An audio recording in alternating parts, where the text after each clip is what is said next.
I think the vast majority aren't fit for purpose. I think they're designed to minimize the take up because ultimately they are insurance schemes, really, when it boils down to it. They don't cost very much. So a few pounds a month per employee and provide, a whole range of different benefits and support depending on the provider and what the employer wants to pay for and so on. But ultimately the model is based on low take up. It's like your insurance. If people started making claims, insurance costs are going to go up. And it's the same with EAPs. So there seems to me to be a fundamental kind of conflict at the heart of EAPs.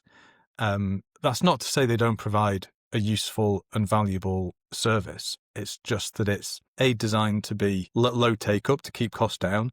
B, it's very reactive. C, it's based on largely self-referral and self-assessment, which isn't always that good or that accurate.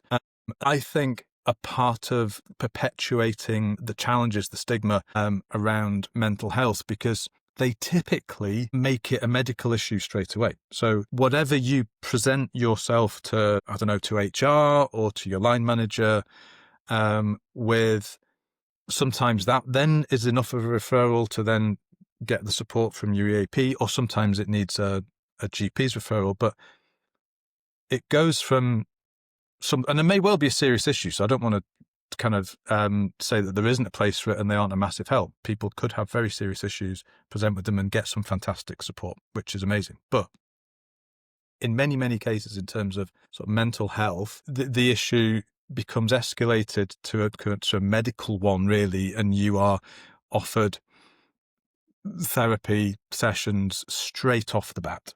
So you go from potentially just being a bit down to seeing a £150-200 an hour therapist for sort of 12 weeks or so, sometimes more.